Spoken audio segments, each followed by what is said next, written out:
Quando a gente fala de futurismo, a gente tem que entender que faz parte, é uma nova profissão. É diferente do que a gente tinha anteriormente, que eram profissionais de inteligência competitiva ou profissionais de estratégia. Futurismo é um negócio diferente. Mas por que está precisando de futurista agora? O futurista ele vai trabalhar mais com médio e longo prazo. E nós temos então aí duas situações que eu vejo em relação a essa nova atividade profissional que é o futurismo. Primeiro, conjunturalmente, existe uma demanda da sociedade por uma vacina para que a gente possa lidar melhor com essa tecnopandemia, né? Então a gente precisa de uma explicação.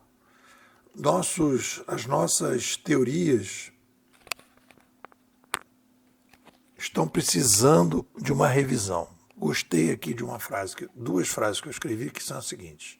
O grande susto diante do digital é o seguinte, os fatos não estão mais rimando com as teorias de plantão. As teorias estão indo para um lado e os fatos estão indo para outro.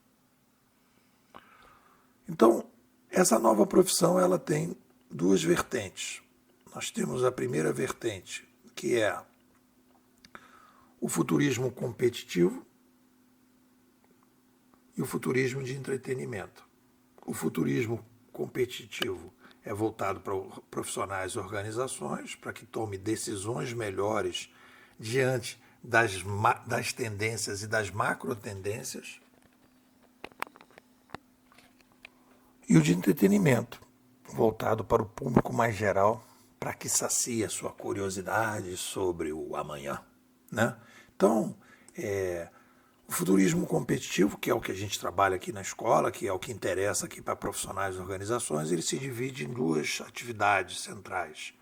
Futuristas competitivos conceituadores, que vão criar o ferramental e vão apontar as tendências e macro tendências, e os futuristas competitivos operacionais, que em cima dessas tendências e macro tendências vão ajudar os seus clientes a startupizar, migrar, mudar, né?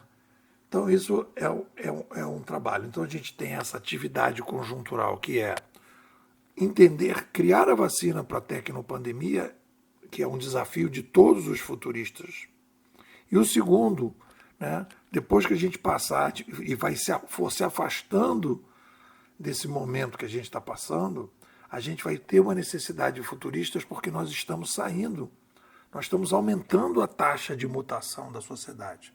Nós estamos ampliando essa taxa de mutação. Por quê, né?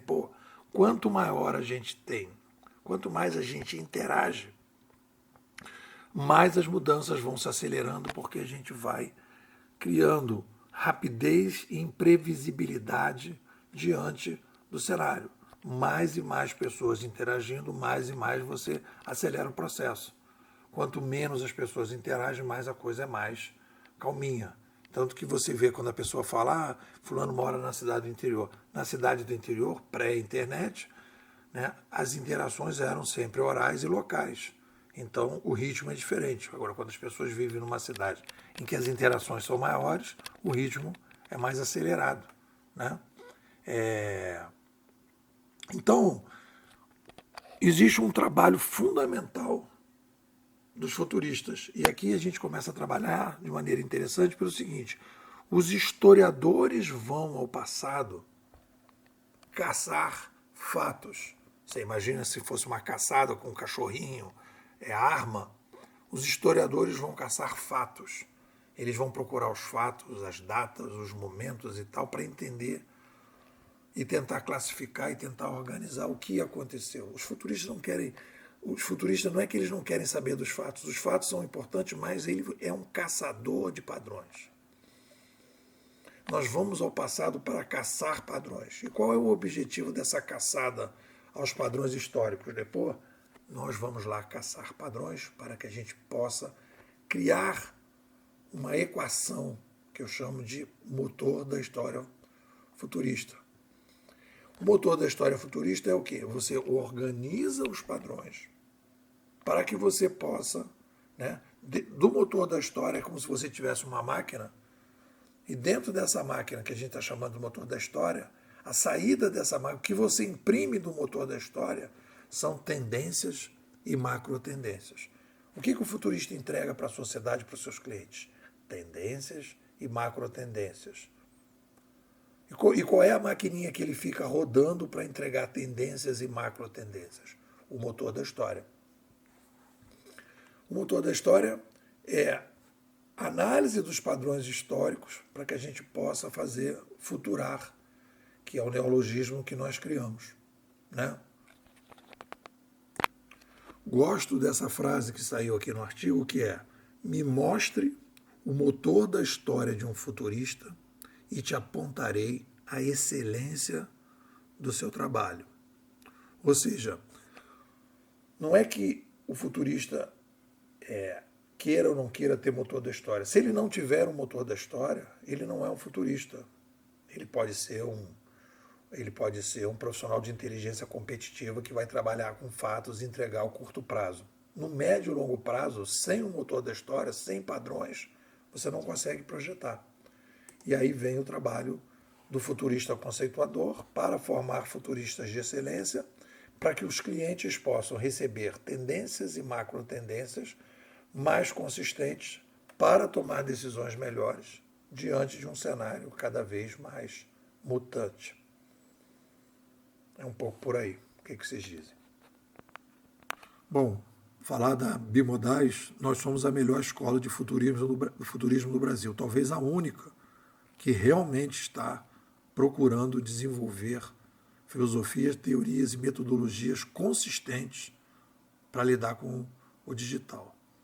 Ah, mas os outros não têm escolas de futurismo também, né? Pô, tem. Mas as pessoas estão trabalhando num futurismo convencional. Nós estamos trabalhando aqui num futurismo super extraordinário para lidar com uma mudança que a gente chama DREDS. O que é uma mudança DREDS? Disruptiva, rápida, estrutural, desconhecida, social. Uma mudança DREDS exige um futurismo super extraordinário. E o futurismo super extraordinário exige uma imersão, um aprofundamento, um acompanhamento, um trabalho consistente para que as pessoas possam compreender todas as grandes mudanças de paradigmas, de valores e de hábitos que a nova civilização vai exigir. Então eu estou te convidando para participar da escola. Vem para cá, a gente tem várias atividades internas, você vai ficar 6 meses com a gente, não vai querer sair, as pessoas ficam renovando, porque você vai sentir aquela sensação de que você saiu de Matrix e está na nave Nabucodonosor e está olhando Matrix de fora. Quer mais detalhes? Me manda um zap, 21 99608 6422. Vou repetir, 21 99608 6422. E pô, quero ser bimodal.